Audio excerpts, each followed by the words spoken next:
Hello guys, कैसे हो सभी। आज काफ़ी समय बाद हम फिर से ऑनलाइन क्लास लेकर आए हैं the future star academy, our YouTube channel. तो इस पर हम पहले से ही ऑनलाइन क्लास चला रहे थे। तो आज हम नया बैच शुरू करने जा रहे हैं 10th क्लास का। जैसे कि सभी को मालूम है कि नए न्यू सेशन स्टार्ट हो चुका है, तो उसी के अकॉर्डिंग, उसी को देखते हुए सभी की डिमांड पर हमने ये लाइव क्लास फिर से एक बार स्टार्ट की है। और इससे जो यूपी बोर्ड के बच्चे हैं 10th क्लास के, उनको मैथमेटिक्स में काफ़ी हेल्प मिलेगी। और इसके साथ साथ हम आपकी बायोलॉजी की क्लासेस और केमिस्ट्री की क्लासेस भी चलाएंगे। तो उसी के साथ साथ हम उसी की सीरीज में हम लेकर आए हैं आपकी मैथमेटिक्स का फर्स्ट चैप्टर है वास्तविक संख्याएं। सभी जानते हैं, सभी परिचित हैं। जैसे कि हमने 9th क्लास में पढ़ा था कि वास्तविक संख्याएं क्या होती हैं, ठीक है। तो इसमें रियल नंबर्स के बारे में हम पढ़े थे अच्छे से, काफी अच्छे से आपको समझाया था। तो ऐसे ही आज फिर हम क्लासेस करने जा रहे हैं। तो इन क्लासेस को स्टार्टिंग से ही लें और अपने यूपी बोर्ड में 10th क्लास में काफी अच्छे मार्क्स गेन करें। तो देखिए, सबसे पहले आज हम फर्स्ट चैप्टर का ही, पहले चैप्टर से ही शुरुआत करने जा रहे हैं 10th क्लास के मैथमेटिक्स की। तो फर्स्ट चैप्टर, जैसे कि सभी जानते हैं, वास्तविक संख्याएं या रियल नंबर्स, ठीक है। तो रियल नंबर्स क्या होते हैं हमने आपको काफी अच्छे से समझाया था। इसका हम इंट्रोडक्शन शुरू करने जा रहे हैं। क्या शुरू करने जा रहे हैं? इंट्रोडक्शन शुरू करने जा रहे हैं। तो वास्तविक संख्याएं होती क्या है, सबसे पहले हम ये सीखेंगे। जब तक आपको संख्याओं के बारे में जानकारी नहीं होगी तो आपको हेल्प नहीं मिलेगी। सबसे पहले हम संख्याओं के बारे में कुछ सीख लेते हैं। जैसे कि आप सभी जानते हैं, हमने सबसे पहले संख्याओं के बारे में जब जानकारी की थी, आपने 6th क्लास में चैप्टर पढ़ा होगा संख्याओं के बारे में जानकारी, ठीक है, नोइंग अवर नंबर्स। तो वो ही हम यहाँ पर आपको बताने वाले हैं। सबसे पहले देखिए, हमारी कुछ संख्याएं होती हैं और मैं आपको तब बताऊंगा कि रियल नंबर्स होते क्या हैं। जब आप ये सभी संख्याओं के बारे में जान जाएंगे, आपको तभी समझ में आएगा कि रियल नंबर्स होते क्या हैं। देखिए, आपने 9th क्लास में 2 टाइप की संख्याएं पढ़ी थी। एक पढ़ी थी आपने परिमेय संख्याएं,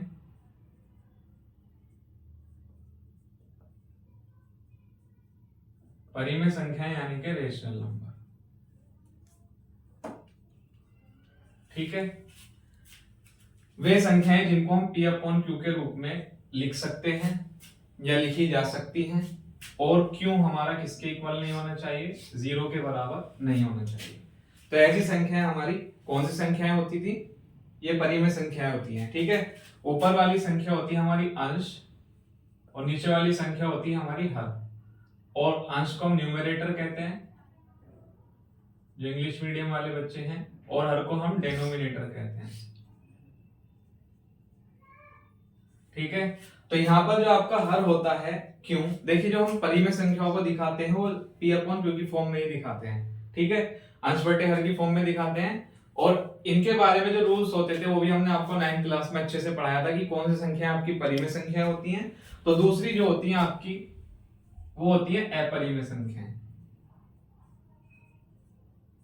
अपरिमेय संख्याएं, इर्रेशनल नंबर।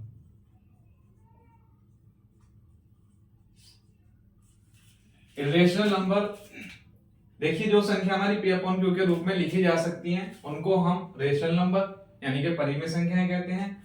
और जो संख्या हमारी P अपॉन Q के रूप में नहीं लिखी जा सकती, P अपॉन Q के रूप में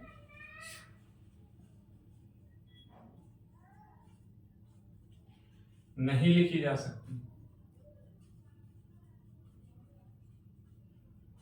या नहीं होती हैं, वे संख्याएं हमारी कौन सी होती हैं?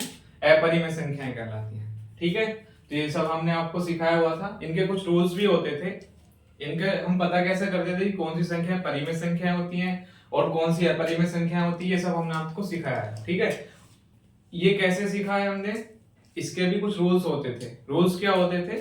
जो आपकी परिमेय संख्या होती हैं, इनके दशमलव प्रसार जो होते हैं, डेसिमल एक्सपेंशन जो होते हैं, उनके आधार पर हम इनको पता करते हैं कि कौन सी आपकी परिमेय संख्या होती है और कौन सी अपरिमेय संख्या होती है। तो जो आपकी परिमेय संख्या होती है, इनके 2 टाइप के डेसिमल एक्सपेंशन होते हैं, दशमलव प्रसार होते हैं। वो कौन कौन से होते हैं?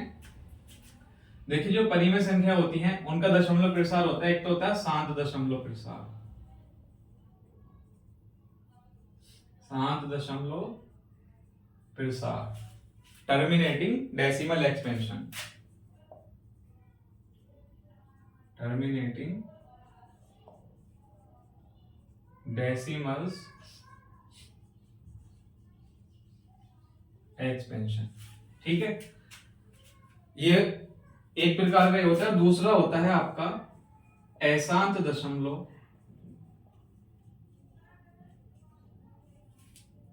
पुनरावृत्ति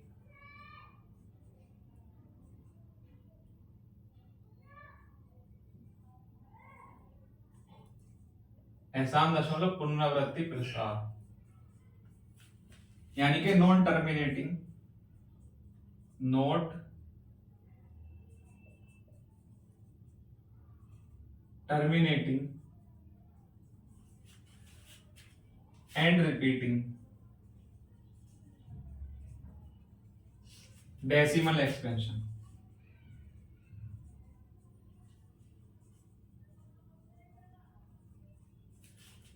तो देखिए ये होता है आपका परिमेय संख्याओं का दशमलव प्रसार, आपका दो प्रकार का होता है। नंबर एक शांत दशमलव प्रसार और नंबर दो अशांत दशमलव पुनरावृत्ति प्रसार। जो इंग्लिश मीडियम वाले बच्चे हैं उनके लिए टर्मिनेटिंग डेसिमल एक्सपेंशन और not terminating and repeating decimal expansion. ठीक है, दो टाइप का होता है। अब शांत दशमलव कौन सी संख्या होती है? देखिए शांत दशमलव प्रसार उन संख्याओं का होता है जो संख्याएं किसी भी संख्या से पूरी पूरी डिवाइड हो जाती हैं या पूरी पूरी विभाजित हो जाती हैं, वो संख्याएं आपकी शांत दशमलव प्रसार वाली कहलाती हैं। ठीक है, मान लीजिए जैसे कि हमने कोई संख्या ली, हमने लिया 10/5। अब हम 5 से 10 को भाग करेंगे, ऐसी बहुत सारे एग्जाम्पल आप ले सकते हो। 5 से 10 को भाग करेंगे तो 5 2 या 10 कितना आ जाएगा, यानी कि 5 से 10 पूरी पूरी विभाजित है, तो इसका दशमलव प्रसार कैसा है? शांत दशमलव प्रसार है। या मान लीजिए हमने लिया 5/2, अब 2 से हम 5 को भाग करेंगे तो देखिए क्या आएगा, 2 दूनी 4। ठीक है, पॉइंट लगा के 0 उतार लेंगे, 2 पंजे 10, तो हमको मालूम है 2.5 आएगा, तो ये यहीं पर पूरा पूरा विभाजित हो गया। तो इसका दशमलव प्रसार कैसा है? शांत है या नहीं है?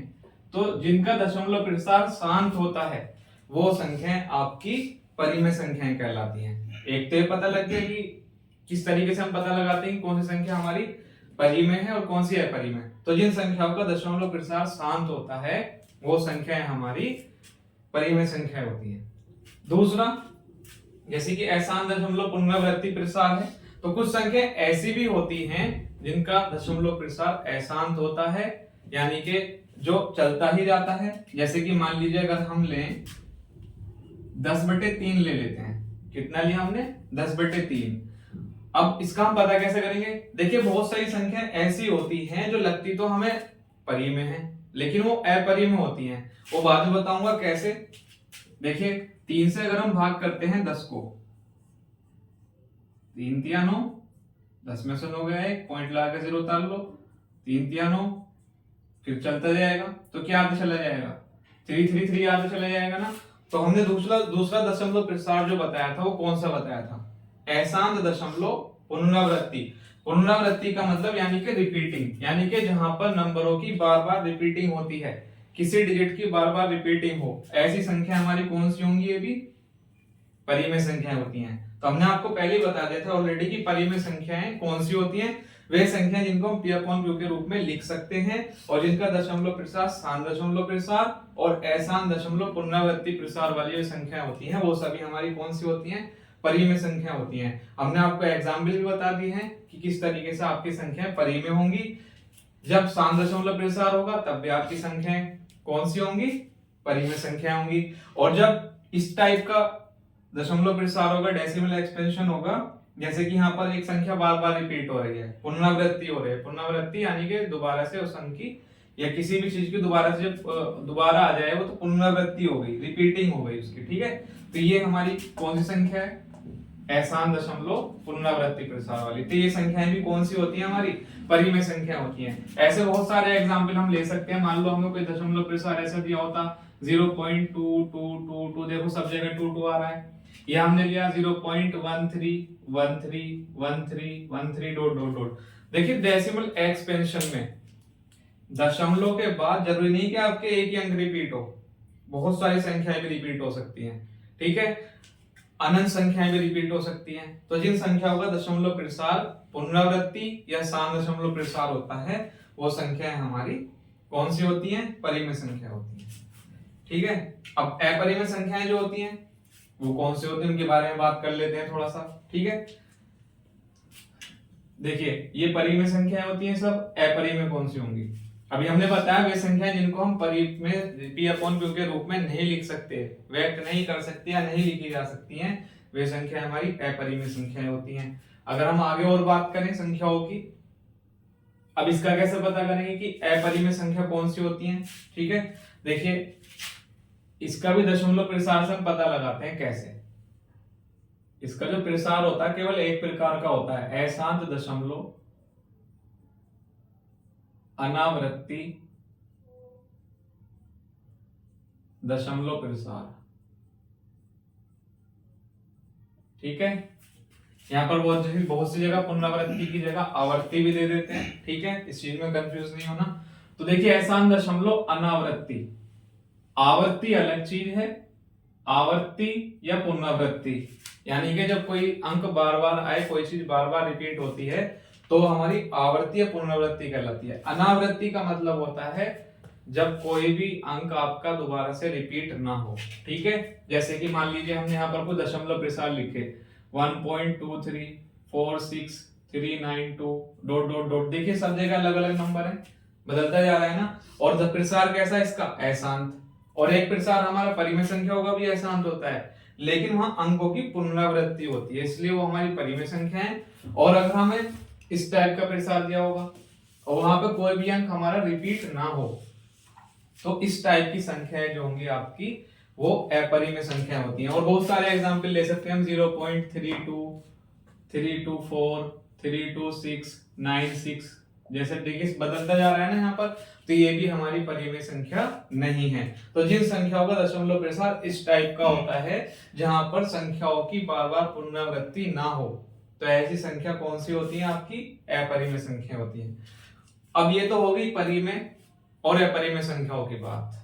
आप इसका स्क्रीनशॉट ले लो एक बार, ठीक है, और अपने नोटबुक में नोट कर लेना।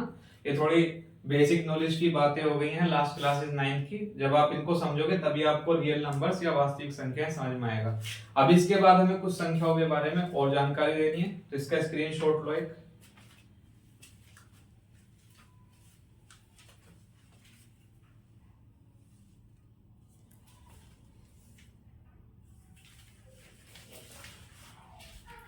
सभी ने स्क्रीनशॉट ले लिया होगा इसका, ठीक है। अब देखिए इसी थोड़ी सी मैं शुरुआत करके बता देता हूं पहले कि वास्तविक संख्याएं कौन सी होती हैं। अगर आप ये अच्छे से समझ गए परिमेय संख्या और अपरिमेय संख्याएं, अभी हम परिमेय संख्याओं को और खोल करके बताएंगे, ठीक है, क्योंकि इसमें चैप्टर में वास्तविक संख्याओं की बात आ रही है तो सब वास्तविक संख्याओं से रिलेटेड आपकी एक्सरसाइज आएंगी, ठीक है। अब वास्तविक संख्याओं में आपकी कौन कौन सी संख्याएं होती है, हमने आपको बताया था कि परिमेय संख्याएं और अपरिमेय संख्याएं होती हैं, ठीक है। अब परिमेय और अपरिमेय संख्याएं, देखिए अब मैं आपको बताने जा रहा हूं कि वास्तविक संख्या होती क्या है। परिमेय और अपरिमेय संख्याओं के संग्रह को क्या कहते हैं? हम वास्तविक संख्याएं कहते हैं। क्या कहते हैं? वास्तविक संख्या। एक बार फिर से सुन लेते हैं, देखिए क्या है वास्तविक संख्या, किसे कहते हैं? परिमेय संख्याएं और अपरिमेय संख्याओं के संग्रह को हम क्या कहते हैं? वास्तविक संख्याएं कहते हैं। आप इस डेफिनेशन को नोट भी करना, मैं लिख देता हूं, थोड़ा साइड में लिख देता हूं, ठीक है। परिमेय तथा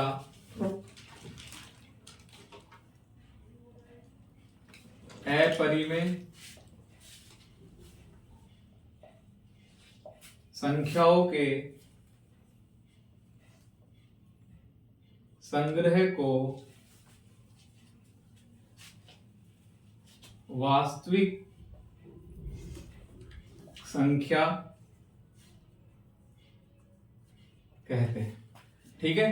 तो हमने क्या सीखा यहां से? परिमेय संख्याएं और अपरिमेय संख्याएं क्या होती हैं। सबसे पहले हमने आपको बताया, ये बताना जरूरी इसलिए था क्योंकि तभी आपको पता लगता है कि वास्तविक संख्याएं होती क्या है। तो वास्तविक संख्याएं कौन सी होती हैं? परिमेय तथा अपरिमेय संख्याओं के संग्रह को वास्तविक संख्या कहते हैं। ठीक है, तो इसको भी एक बार जरा इसका भी स्क्रीनशॉट ले लो।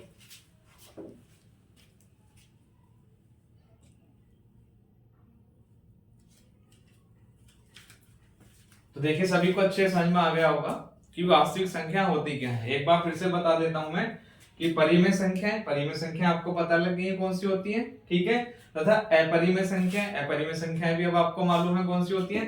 तो परिमेय संख्याएं और अपरिमेय संख्याओं के संग्रह को, यानी कि इनके ग्रुप को, संग्रह मतलब इनका ग्रुप, ठीक है, इनके ग्रुप को हम क्या कहते हैं, वास्तविक संख्या कहते हैं। अगर हम इन दोनों संख्याओं को मिला दें, अब इन संख्याओं के अंदर भी तो बहुत सारी संख्याएं आती हैं, ठीक है, जैसे कि मान लीजिए हमारा यूपी है, अब यूपी में कितने सारे जिले आते हैं मालूम है ना। तो ऐसी ही जो आपकी परिमेय संख्या है इनके अंदर भी, और अपरिमेय संख्या इनके अंदर भी बहुत सारी संख्याएं आती हैं। तो उनसे उनके संग्रह को ही, उनके ग्रुप को ही हम मिला करके क्या कहते हैं, वास्तविक संख्याएं कहते हैं। ठीक है, तो ये टॉपिक आपका यहाँ पर हम समाप्त करते हैं। इसके बाद अब हम नया टॉपिक स्टार्ट करने जा रहे हैं आपके सामने। ठीक है,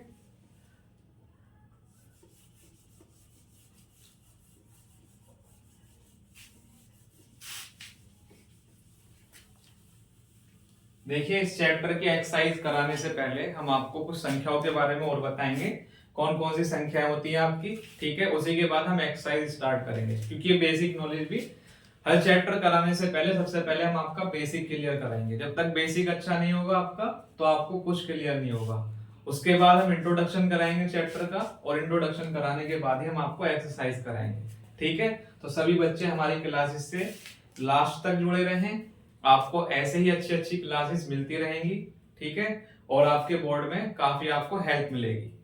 तो देखिए अब हम आगे का एक्सरसाइज शुरू करने जा रहे हैं। अभी एक्सरसाइज नहीं, सॉरी, अभी कुछ टॉपिक बताएंगे और कुछ संख्याओं के बारे में जानकारी देंगे आपको। ठीक है, देखिए सबसे पहले मैं आपको बताना चाहूंगा परिमेय संख्याओं के अंदर कौन कौन सी संख्याएं आती हैं। ठीक है, परिमेय संख्याओं के अंतर्गत जो आती है आपकी, नंबर 1 प्राकृतिक संख्याएं या फिर नेचुरल नंबर। देखिए सभी संख्याएं आपकी एक्सरसाइज में यूज होंगी, तो इन संख्याओं को सभी अच्छे से नोट कर लेंगे और वीडियो को देखेंगे। ठीक है, अच्छे से। प्राकृतिक संख्याएं कौन कौन सी होती हैं, नेचुरल नंबर, इसमें फर्स्ट लेटर आता है एन, तो इसलिए हम इनको डिनोट भी किससे करते हैं, एन से डिनोट करते हैं, और ये 1 से स्टार्ट होती है, 1 2 3 4 5 6 डॉट डॉट डॉट इनफाइनाइट, और ये कहां तक जाती हैं, इनफाइनाइट जाती हैं। देखिए संख्या आपकी कोई भी हो, चाहे परिमेय संख्या हो या अपरिमेय संख्या हो, या फिर परिमेय संख्या के अंतर्गत जो संख्याएं आती हैं वो संख्याएं हो, सभी संख्याएं आपकी अनंत होती हैं। ठीक है, इनकी कोई लिमिट नहीं होती है, ये अनंत तक ही जाती है, संख्याएं कोई भी हो।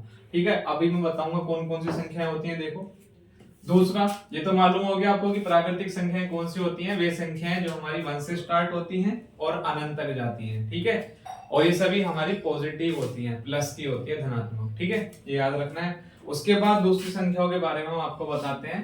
दूसरी होती है आपकी पूर्ण संख्याएं। पूर्ण संख्याएं यानी कि होल नंबर्स। अब होल नंबर्स कौन कौन से होते हैं आपके, देखिए इसमें फर्स्ट लेटर क्या आ रहा है आपका, डब्ल्यू आ रहा है, तो इसलिए इसको डिनोट किससे करेंगे, हम डब्ल्यू से करेंगे, और ये हमारी 0 से स्टार्ट होती है, 0 1 2 3 4 5 डॉट डॉट डॉट इनफाइनाइट। देखिए ये नेचुरल नंबर जो होते हैं हमारे 1 से स्टार्ट होते हैं, अगर हम इसमें 0 और ऐड कर देते हैं तो ये हमारे होल नंबर पूर्ण संख्याएं बन जाती हैं। ठीक है, पूर्ण संख्याएं जो अपने आप में ही पूर्ण होती हैं। ठीक है, और ये 0 से स्टार्ट होती है हमारी। ठीक है, उसके बाद हम आगे चलते हैं, और ये भी कहां तक जाती है आपकी, अनंत तक जाती है। उसके बाद नेक्स्ट आते हैं आपके पूर्णांक। पूर्णांक यानी कि इंटीजर्स। अब इंटीजर्स कौन कौन से होते हैं, देखिए इंटीजर्स जो होते हैं आपके 3 टाइप के होते हैं। अब वो कौन कौन से होते हैं, नंबर 1 धनात्मक पूर्णांक यानी कि पॉजिटिव इंटीजर्स।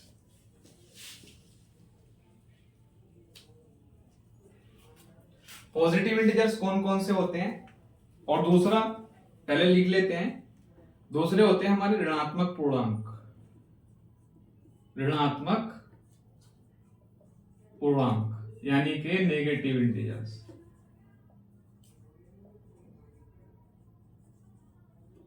अब नेगेटिव इंटीजर्स कौन कौन से होते हैं अभी बताएंगे।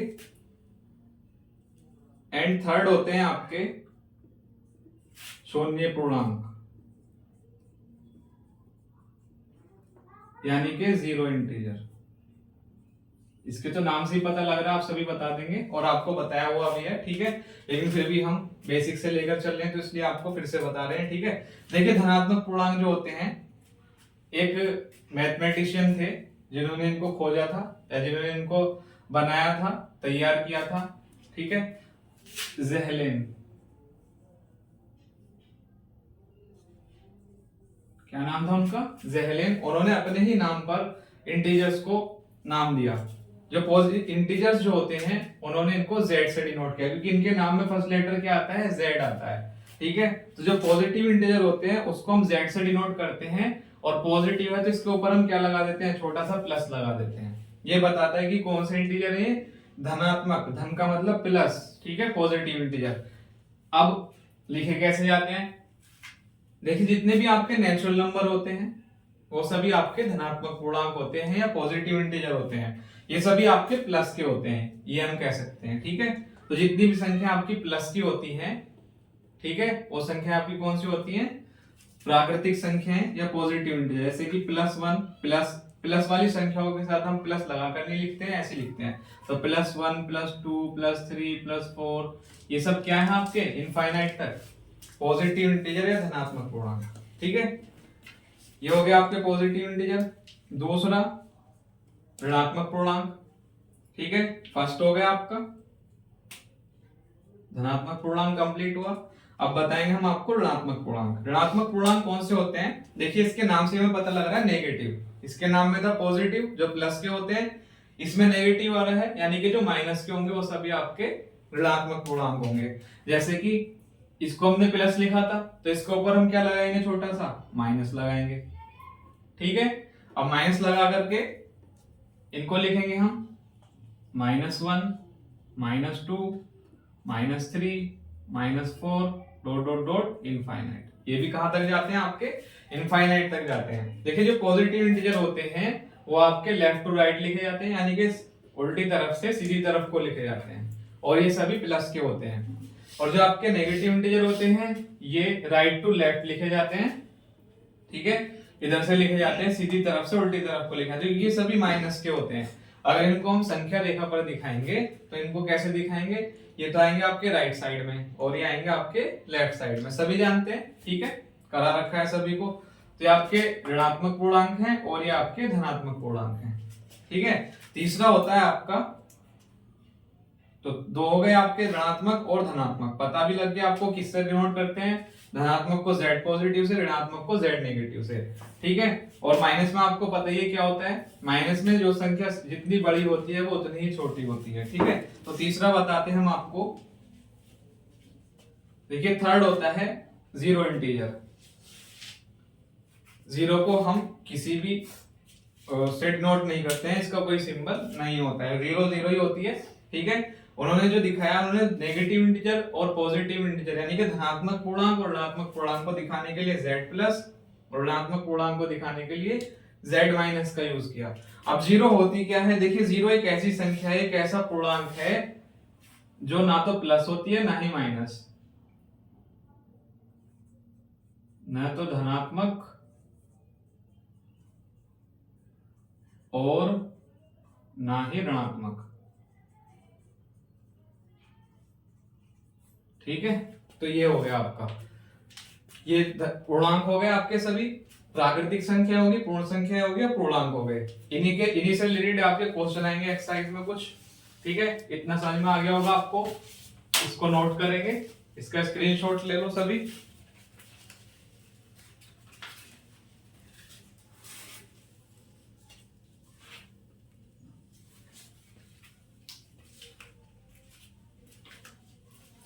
सभी ने स्क्रीनशॉट ले लिया होगा, ठीक है।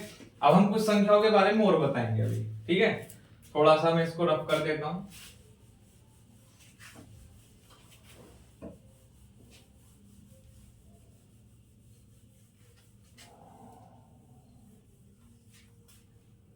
ये जो सभी संख्याएं आती हैं ये सभी आपकी परिमेय संख्याओं के अंतर्गत आती हैं। ठीक है, अब हम आपको कुछ और संख्याएं बताने जा रहे हैं, जैसे कि सम संख्याएं, इवन नंबर, इनका बहुत यूज होगा आपका। ठीक है, इवन नंबर जो होते हैं आपके, जो सम संख्याएं होती हैं, वे संख्याएं जो हमारी दो से पूरी पूरी विभाजित हो जाती हैं, वे संख्याएं हमारी कौन सी संख्याएं होती हैं? सम संख्याएं होती हैं। ठीक है, जैसे कि मैं बस लिख देता हूं यहाँ पर 2, 4, 6, 8, 10। ठीक है, बाकी सभी जानते हो, ये भी कहां तक जाती है? इनफाइनाइट तक जाती हैं।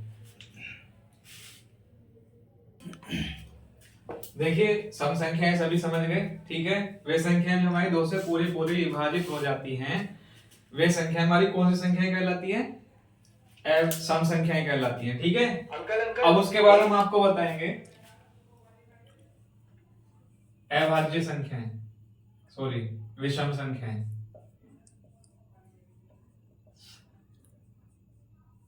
विषम संख्याएं यानी कि ओड नंबर्स। ओड नंबर कौन से होते हैं? देखिए, वे संख्याएं दो से पूरी पूरी विभाजित हो जाती हैं या कट जाती हैं, डिवाइड हो जाती हैं, वे संख्याएं जो हमारी सम होती हैं। और वे संख्याएं जो हमारी पूरी पूरी दो से विभाजित नहीं होती हैं या पूरी पूरी डिविजिबल नहीं होती हैं, वे संख्या हमारी कौन सी संख्याएं होंगी? विषम संख्याएं होंगी। जैसे कि 1, 3, 5, 7, 9। ठीक है, ये सब क्या है हमारी? Dot dot dot dot infinite. ये भी क्या होती है? हमारी इनफाइनाइट होती है। ठीक है, तो वे संख्याएं जो दो से पूरी पूरी विभाजित हो जाती हैं, सम संख्याएं होती हैं, और जो दो से पूरी पूरी विभाजित नहीं होती हैं, विषम संख्याएं होती हैं। ठीक है, नंबर 3 आती है आपकी भाज्य संख्याएं, कंपोजिट नंबर। अब कंपोजिट नंबर कौन से होते हैं? देखिए, जिनके दो से ज्यादा गुणनखंड हो, जिनके दो से ज्यादा गुणनखंड होते हैं, वे संख्या हमारी भाज्य संख्याएं कहलाती हैं। जैसे कि मान लीजिए हमने लिया 6 लिया, अब हम 6 के फैक्टर करेंगे तो क्या आएंगे? 1 गुणा 2 गुणा 3, तो 2 से ज्यादा है। ठीक है, यह वे संख्या हम कह सकते हैं जो संख्याएं खुद से भी कट जाती हैं और दूसरी संख्याओं से भी पूरी पूरी कट जाती हैं। तो ऐसी संख्या हमारी कौन सी संख्या होती है? भाज्य संख्या होती है। जैसे कि 6 हो गई हमारी, इसके गुणनखंड क्या होंगे? 1 गुणा 2 गुणा 3। ये जो संख्या हमारी 6 है, ये 1 से ही पूरी पूरी डिविजिबल है। देखिए, चाहे हमारी भाज्य संख्या हो या अभाज्य संख्या हो, 1 से तो 1 का जो गुणनखंड होता है वो सभी संख्याओं का होता है। ठीक है, एक जो गुणनखंड होता है एक सभी संख्याओं के गुणनखंड में आता है, लेकिन इनमें फर्क क्या होता है? इनमें डिफरेंस क्या होता है? लिख लेता हूं मैं, अभाज्य संख्याएं भी, अभाज्य संख्याएं, अभाज्य संख्याएं जिनको हम कहते हैं प्राइम नंबर। क्या कहते हैं इनको हम? Prime number. तो देखिए, इन दोनों में डिफरेंस भी बताऊंगा और क्या होती है ये भी बताऊंगा। ठीक है, जैसे कि हमने लिया 2, अगर हम 2 के फैक्टर करते हैं क्या आएंगे? 1 गुणा 2। हमने लिया 3, 3 के क्या फैक्टर आएंगे? 1 गुणा 3।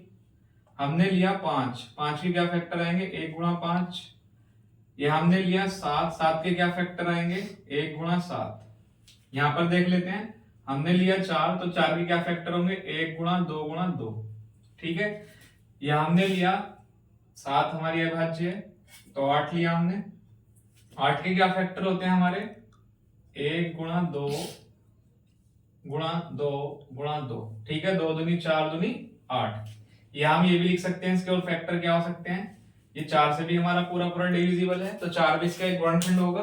ठीक है, देखिए, भाज्य और अभाज्य संख्या होती हैं जिनके 1 से ज्यादा गुणनखंड होते हैं, 2 से ज्यादा गुणनखंड होते हैं, वे संख्या हमारी भाज्य संख्या होती है। और जिनके केवल 2 गुणनखंड होते हैं, गुणनखंड कैसे? यानी कि जो संख्याएं खुद से और 1 के, जो संख्याएं खुद से और 1 से डिविजिबल होती हैं, वो संख्या हमारी अभाज्य संख्या होती है। देखिए, जो अभाज्य संख्या होगी वो या तो खुद से डिविजिबल होगी या फिर 1 से, इनसे अलग किसी से नहीं होगी। तो ऐसी संख्याएं कौन सी संख्या होती है? हमारी अभाज्य संख्या होती है। जैसे कि 2 के हमारे क्या फैक्टर थे? 1 और 2। और किसी से तो नहीं कट सकता दो पूरा पूरा। 3 से 3 के क्या फैक्टर थे, 1 गुणा 3। ठीक है, तो ये संख्याएं हमारी अभाज्य संख्याएं होती है और ये हमारी भाज्य संख्याएं होती है। ठीक है, अब जब हम एक्सरसाइज करेंगे 10th क्लास की एक्सरसाइज 1.1 स्टार्ट करेंगे तो वहां पर इन संख्याओं से आपको काफी हेल्प मिलेगी। ठीक है, और ये ध्यान रखना जो आपकी एक्सरसाइज 1.1 है ये भी ध्यान रखना उसमें जो क्वेश्चन आएंगे वो अभाज्य गुणनखंड से रिलेटेड आएंगे। ठीक है, तो उसके लिए आपको ये भाज्य और अभाज्य संख्याओं के बारे में पता होना चाहिए। ठीक है, तभी आप गुणनखंड अच्छे से कर सकते हो। और एक जो होता है, इस बात को नोट कर लेना, एक जो होता है सभी का गुणनखंड होता है, चाहे वो भाज्य संख्या हो या फिर अभाज्य संख्या हो। ठीक है, इस बात को नोट कर लेना अच्छे से। तो इसका एक बार स्क्रीनशॉट ले लेंगे सभी और नोट करेंगे।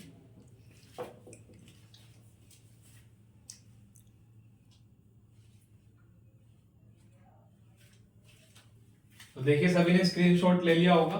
ठीक है, अब इसके बाद हम शुरू करेंगे एक्सरसाइज 1.1 शुरू करेंगे। मैं थोड़ा सा आपको बताऊंगा नेक्स्ट पार्ट में, जब मैं हमारी नेक्स्ट वीडियो आएगी उसमें हम आपको कंप्लीटली एक्सरसाइज 1.1 कराएंगे। ठीक है, तो इसमें थोड़ा सा मैं आपको बता देता हूं कि एक्सरसाइज 1.1 में होगा क्या। ये सभी ने अच्छे समझ लिया होगा, तो अब आप एक्सरसाइज 1.1 कर सकते हैं। और अगर किसी को समझने में प्रॉब्लम आती है तो वो हमें कमेंट बॉक्स में कमेंट करके कभी भी पूछ सकते हैं। ठीक है, और इस वीडियो को आप बार बार फिर से देख सकते हैं समझने के लिए, जिसको समझने में प्रॉब्लम होती है। ठीक है, तो देखिए एक्सरसाइज 1.1 में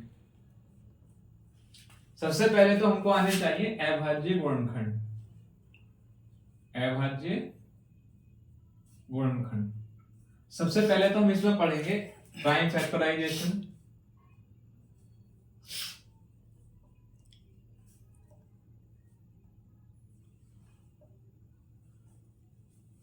प्राइम फैक्टराइजेशन यानी कि अभाज्य गुणनखंड क्या होते हैं, सबसे पहले हम इसमें ये पढ़ेंगे।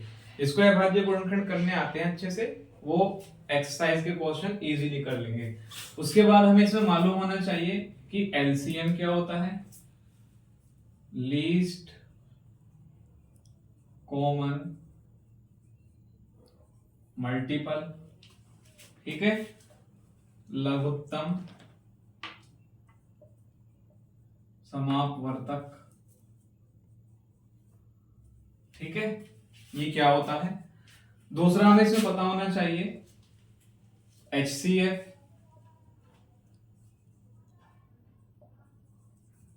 हाईएस्ट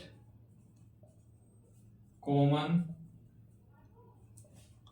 फैक्टर, यानी कि हिंदी में कहते हैं हम इसको महत्तम समापवर्तीय। ठीक है, जो आपका HCF होता है इसको कहते हैं हम शॉर्ट में से भी बोल देते हैं हिंदी में, या इंग्लिश में HCF बोलते हैं। पूरा नाम होता है हाईएस्ट कॉमन फैक्टर या महत्तम समापवर्तीय। ठीक है, जो LCM होता है लीस्ट कॉमन मल्टीपल होता है, इसको कहते हैं हम लघुत्तम समापवर्तीय, और शॉर्ट में हम इसको ले से भी बोल देते हैं। लघुत्तम मतलब ले और समापवर्तक मतलब से, तो इसलिए हम इसको शॉर्ट में ले से ही बोल देते हैं। ठीक है, तो ये आपको पता होना चाहिए सबसे पहले पहली एक्सरसाइज करने के लिए कि अभाज्य गुणनखंड क्या होते हैं, लीस्ट कॉमन मल्टीपल्स, लेसे में एलसीएम क्या होता है, यानी कि लेसे और में से क्या होते हैं। ठीक है, ये आपको अच्छे से करने आने चाहिए। अगर आपको ये अच्छे से करने आते हैं तो आपको फर्स्ट चैप्टर में आपको किसी भी एक्सरसाइज में कोई भी प्रॉब्लम नहीं आएगी। तो इनको अच्छे से आप प्रैक्टिस कर लें खुद भी, ये बेसिक टॉपिक है आपको खुद करने होंगे। ठीक है, मैं आपको यहाँ मेन क्वेश्चन कराऊंगा और आपको अच्छे से समझाऊंगा। ठीक है, तो ये कुछ चीजें हैं जो फर्स्ट एक्सरसाइज में आपकी आएंगी। ठीक है, और उसके बाद आपको एक फॉर्मूला होता है इसमें, जो आपको एग्जाम में इसका एक क्वेश्चन मिलेगा ही मिलेगा 10th क्लास में, तो इसको आप काफी अच्छे से समझेंगे। ठीक है, तो फॉर्मूला क्या होता है, इससे रिलेटेड क्वेश्चन आएंगे तो आप इसको अच्छे से समझेंगे और लिख लेंगे। देखिए ये होता है, जब एक्सरसाइज आएगी तब भी बताऊंगा और अब भी बता रहा हूं, पहली संख्या गुणा दूसरी संख्या बराबर ले से गुणा में से। तो ये फॉर्मूले से रिलेटेड आपको जरूर 100% एक क्वेश्चन यूपी बोर्ड के एग्जाम में 10th क्लास में मिलने वाला है। ठीक है, इससे रिलेटेड, तो इसको अच्छे से नोट कर लेंगे। और यहीं से आपका देखो कैसे कैसे क्वेश्चन बन सकता है। यहीं से इसी क्वेश्चन से आप कई क्वेश्चन बना सकते हैं और इसी से आपका सभी फॉर्मूले बन जाएंगे और यहीं से आपका सारे क्वेश्चन सॉल्व होंगे। ठीक है, तो सबसे पहले तो आपके जो क्वेश्चन आएंगे वो अभाज्य गुणनखंड से रिलेटेड आएंगे, उसके बाद एलसीएम और एचसीएफ से रिलेटेड क्वेश्चन आएंगे। तो उसमें ही आपका ये भी आता है। देखिए अगर आपसे कहता है पहली संख्या निकलवाने के लिए, तो यहां से हम इसका फॉर्मूला बना लेते हैं। पहली संख्या का फॉर्मूला क्या बनेगा, यहां से पहली संख्या बराबर ले से गुणा में से और बटे में। देखिए दूसरी संख्या कहां पहुंच जाएगी, गुणा में है तो भाग में पहुंच जाएगी नीचे, बटे में दूसरी संख्या। एक फॉर्मूला तो आपका यहां से ये बनेगा अगर आपसे पहली संख्या निकलवा देता है। ठीक है, निकलवाने के लिए बोलता है कि भी पहली संख्या बताइए। अगर आपको दूसरी संख्या इतनी दी है और ले से में से इतना है, वहां पे आपको ले से भी दिया होगा, में से भी दिया होगा और दूसरी संख्या भी दी होगी, क्या पूछ लेगा, पहली संख्या।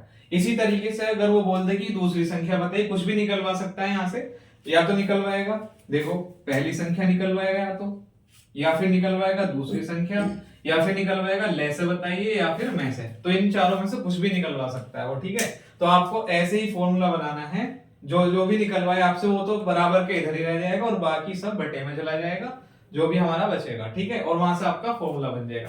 तो ये तो आपका बेसिक इंट्रोडक्शन था अभी, और इसमें हमने आपको कुछ इंपॉर्टेंट बातें ही बताई एक्सरसाइज और फर्स्ट चैप्टर से रिलेटेड।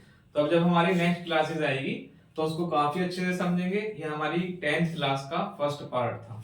ठीक है, तो इसको भी, ये बेसिक नॉलेज थी, इसको भी अपनी नोटबुक में नोट करके रखेंगे और वीडियो को बार-बार समझें। और अगर आपको किसी भी टॉपिक को या किसी भी क्वेश्चन को समझने में कोई प्रॉब्लम होती है तो हमसे कांटेक्ट कर सकते हैं। Our YouTube channel is the future star academy. हमारा अगर यूट्यूब सर्च करना है आपको तो ये मिल जाएगा आपको, स्टार एकेडमी 583। ठीक है, और अगर किसी बच्चे को कुछ क्वेरी करनी है तो हमसे संपर्क भी कर सकते हैं और क्लासेस के लिए वो इस नंबर पे कांटेक्ट कर सकते हैं 86 30 98 34 61। ठीक है, तो इस पे कांटेक्ट भी कर सकते हैं। ठीक है, तो आज की क्लास